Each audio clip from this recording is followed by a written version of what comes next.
अस्सलाम वालेकुम दोस्तों अमेरिका जाना चाहते हैं और आप ये चाहते हैं कि अमेरिका जाके आपको 5 साल 10 साल वेट ना करना पड़े, पहले दिन से ही आपकी सिटीजनशिप का जो प्रोसेस है वो स्टार्ट हो जाए और मीटर चालू होना शुरू हो जाए। आप वहाँ पे पहले दिन से जाके परमानेंट रेजिडेंट जो है ना वो अप्लाई कर सकें। तो वो सब प्रोसेस कैसे होगा, उसका तरीकाकार क्या है, मैं आपको अमेरिकन गवर्नमेंट की जो वेबसाइट है वहाँ पे ले जाके आपको बताऊंगा कि आप किस तरीके से वहाँ पे जाके पहले दिन से ही अमेरिकन रेजिडेंट के लिए अप्लाई कर सकते हैं। तो एक्चुअली क्या करना है आपको, आपने वहाँ से स्पॉन्सरशिप हासिल करनी है। स्पॉन्सरशिप कैसे आपको मिलेगी, अब आप सोच रहे होंगे। देखें, अमेरिकन गवर्नमेंट जो है, अमेरिकन पॉपुलेशन डिपार्टमेंट ने स्पेशली अभी कुछ अर्सा पहले ये फिगर दिया है कि अमेरिका में रहने वाले जो एशियंस की तादाद है, इंडियंस और पाकिस्तानी की बात कर रहा हूँ, वो अप्रॉक्सीमेटली जो है वो 70 लाख है। यानी 7 मिलियन लोग ऐसे हैं जो इंडिया और पाकिस्तान से अमेरिका में जाके सेटल हो चुके हैं, जिसमें 8 लाख के करीब पाकिस्तानी हैं और 62 लैक्स यानी 62 लाख के करीब इंडियंस हैं। तो 70 लाख के करीब जो लोग वहाँ पे रहते हैं, तो आपको क्या लगता है उनके इंडिया में या पाकिस्तान में कोई रिश्तेदार नहीं होंगे? अगर दो दो या तीन तीन रिश्तेदार भी हों तो आप देखेंगे बात मतलब करोड़ों में जाती है। तो आपने यही करना है कि आपने उन्हीं दोस्तों, उन्हीं रिश्तेदारों, उन्हीं मिलने वालों को अप्रोच करना है और उनसे स्पॉन्सरशिप हासिल करनी है। मगर उसका तरीकाकार क्या है, उसका प्रोसेस क्या है, किस तरीके से आप वो हासिल कर सकते हैं, वो मैं आपको एक एक चीज़ स्क्रीन पर ले जाके बताता हूँ कि उनकी वेबसाइट पर जाके अप्लाई कैसे होगी। मगर स्क्रीन पर जाने से पहले मैं आपको ये बता दूँ कि उसकी जो मेन मेन चीज़ें हैं वो मैं आपको पहले बता देता हूँ, ताकि आपको जब आप एप्लीकेशन को देखेंगे उसको फिल कैसे करना है या उसको बनाना कैसे है, तो आपको समझ में आ सके कि कौन कौन सी चीज़ें, डॉक्यूमेंट्स पहले से आपको पता हों।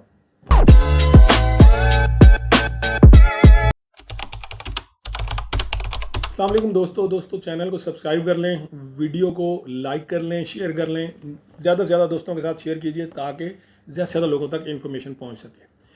अच्छा, जो पाकिस्तान में रहने वाला और इंडिया में रहने वाला या कोई भी जो अमेरिका से बाहर रहने वाला है, जब वो स्पॉन्सरशिप के थ्रू अमेरिका जाना चाहता है तो उसको सबसे पहले क्या करना है, उसने अपने कॉन्टैक्ट से, अपने रिश्तेदार से अमेरिका में रब्ता करके उससे कांटेक्ट करके उसको ये बताना है कि भाई आपने अमेरिका में किसी भी वकील के थ्रू कर लें तो ज़्यादा बेहतर है। कुछ पैसे ले लेगा, $200-400 ले लेगा, आप सिर्फ फॉर्म ही उससे फिल करवाने हैं और सबमिट करवाने हैं। ठीक है, पहला फॉर्म आपको वहाँ पे लेना है I-134 फॉर्म। ठीक है, I-134 ये फॉर्म का नंबर है। इस फॉर्म को आपने हासिल करना है और इसमें आपने पूरी डिटेल फिल करनी है। ये एक एफिडेविट की तरह होता है कि जिसमें आप ये लिखते हैं कि जो अमेरिकन सिटीज़न है वो ये लिखता है कि मैं अमेरिकन सिटीज़न हूँ, ये मेरा नाम है, ये मेरी डिटेल है और मैं जो है ये फॉर्म अपने फ़लाँ रिश्तेदार को जो है ना देना चाह रहा हूँ और ये उसका नाम है, ये उसकी डिटेल है, वो सारी फिल करके उसको वो नोटरी से जो है ना वो अटैच करा लेता है। अच्छा, एक तो ये फॉर्म होता है। अच्छा दोस्तों, इसके बाद जो दूसरा डॉक्यूमेंट है वो होता है बैंक स्टेटमेंट या है बैलेंस कंफर्मेशन लेटर। देखिए, अमेरिका में जो बैंक्स हैं ना, उनकी अथॉरिटी भी नोटरी पब्लिक की तरह होती है। अगर वो आपको बैंक बैलेंस का कंफर्मेशन लेटर दे देते हैं कि हाँ भाई, हमारा ये जो अमेरिकन सिटीज़न है इसके अकाउंट में इतना पैसा पड़ा हुआ है, तो ये हम कंफर्म करते हैं। ये कंफर्मेशन लेटर जो है ना वो किसी नोटरी पब्लिक की अटेस्टेशन से कम नहीं होता, ये बहुत ही स्ट्रांग लेटर होता है ये। अगर बैंक आपको ये नहीं देना चाह रहा है तो आप बैंक से बैंक स्टेटमेंट जो है ना वो निकलवा लें। स्टैम्प की हुई बैंक स्टेटमेंट हो, हर पेज पे स्टैम्प होनी चाहिए, तो भी वो भी बिल्कुल एक्सेप्टेड है, वो भी नोटरी पब्लिक की तरह ही होती है। ठीक है, तो अब बैंक स्टेटमेंट में उसकी इनकम जो है वो कम से कम भी 80 से 90 हज़ार डॉलर ईयरली होनी चाहिए। ठीक है, 80-90 हज़ार डॉलर का मतलब क्या है, तो आप खुद अंदाज़ा कर लें। कम से कम भी यानी कि आप 6 से 7 हज़ार डॉलर या 7 हज़ार डॉलर के करीब जो है, 7 हज़ार डॉलर के करीब आप कमा रहे हो। देखें, अगर आप 7 हज़ार डॉलर कमा रहे हैं तो आप किसी को स्पॉन्सर कर सकते हैं। तो क्योंकि जब भी आपकी एप्लीकेशन सबमिट होगी तो आपकी इकोनॉमिकल कंडीशन देखी जाएगी कि ये जो अमेरिकन बंदा है ये किसी को बुला रहा है, तो आया इसके पास इतनी इनकम, इतने पैसे हैं कि ये किसी को स्पॉन्सर कर सकता है। तो इसलिए आपकी इनकम कम से कम भी इस थ्रेशोल्ड में आनी चाहिए। अगर आपकी इनकम होगी 3,000 या 4,000 डॉलर तो आप अप्लाई करेंगे किसी की स्पॉन्सरशिप के लिए, तब जो है उसके चांसेस थोड़े कम हो जाते हैं कि भाई ये बंदा तो खुद ही मतलब इतने से पैसे कमा रहा है, तो ज़्यादा ये कैसे किसी को बुलाएगा, स्पॉन्सर करेगा। तो इसलिए तो दूसरा आपका डॉक्यूमेंट है बैंक स्टेटमेंट। अब तीसरा डॉक्यूमेंट वैसे तो इतना मतलब ज़रूरी नहीं है, नहीं भी हो तो गुजारा हो जाता है स्पॉन्सरशिप के लिए, पर अगर एक्सेप्शनली वो इसको लगा दें ना तो आपकी बाकी सारी चीज़ें कवर हो जाती हैं। वो है टैक्स रिटर्न। अगर आप टैक्स रिटर्न पेड सिटीजन है, आप मतलब यूएसए के टैक्स पेड सिटीजन है, तो आपने सिर्फ अपने टैक्स रिटर्न का डॉक्यूमेंट लेना है और वो डॉक्यूमेंट भी साथ में I-134 फॉर्म के साथ में लगा के आपने दे देना। अब वो ये तीनों फॉर्म, जब तीनों चीज़ें जब ये साथ में होंगी और फिर आप इसको सबमिट करेंगे अमेरिकन इमिग्रेशन डिपार्टमेंट में, और उसकी कॉपी जो है वो आपके पास आएगी पाकिस्तान में या इंडिया में, और वो लेके अब आप जब जाएंगे तो वहाँ पे इंटरव्यू के दौरान अमेरिकन जो ऑफिसर है, एम्बेसडर है जो है, वो आपको ये आपकी जो एप्लीकेशन है उसको इंटरटेन करेगा, देखेगा, उसके पास वहाँ पे उसके सिस्टम में पहले से वो I-134 फॉर्म शो हो रहा होगा।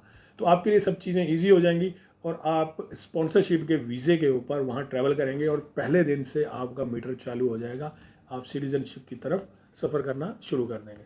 तो दोस्तों इस चीज़ को मज़ीद समझने के लिए हम स्क्रीन पर चलते हैं, लेकिन वीडियो के एंड पे मैं आपको ये भी बताऊंगा कि इस फॉर्म को फिल करके सबमिट करने के लिए गवर्नमेंट की फ़ीस कितनी होती है, वो भी मैं आपको वीडियो के एंड पे बताऊंगा।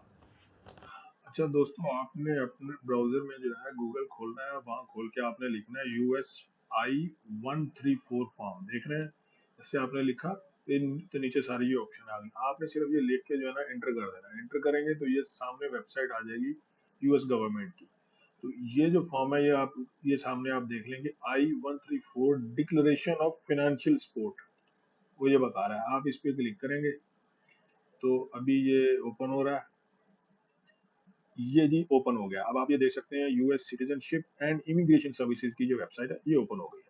आप यहाँ पे ये पढ़ सकते हैं, use this form to agree to provide financial support to a beneficiary of certain immigration benefits for the duration of their temporary stay, यानी कि visitor in the United state.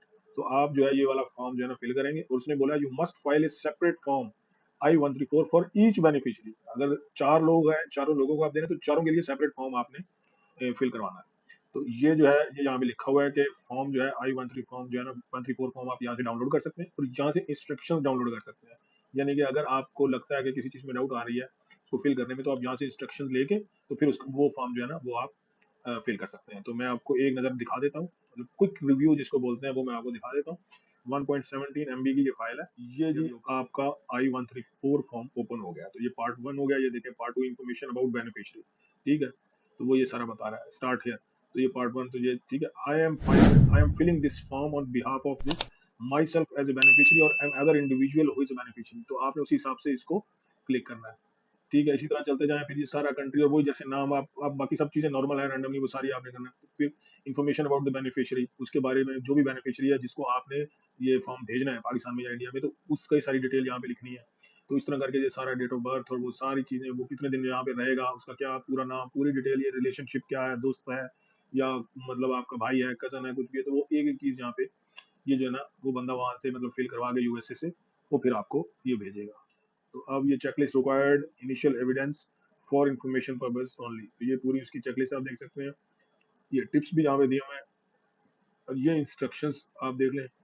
ये अब आप फॉर्म ओपन हो गया है तो ये इंस्ट्रक्शंस फॉर्म है, तो इंस्ट्रक्शंस आपने सारी पढ़ लेनी है, जैसे कि इस फॉर्म का मकसद क्या है, इसको कौन फिल कर सकता है और किसको लाजिम फिल करना चाहिए, डिक्लेरेशन की सबमिशन है, फिर ये जनरल इंस्ट्रक्शन है, सारी यहाँ पे सब लिखा हुआ है। फोन नंबर भी दिया हुआ है, हेल्पलाइन से भी आप गाइड ले सकते हैं वहाँ पे। तो उसके बाद वैलिडिटी ऑफ सिग्नेचर्स है।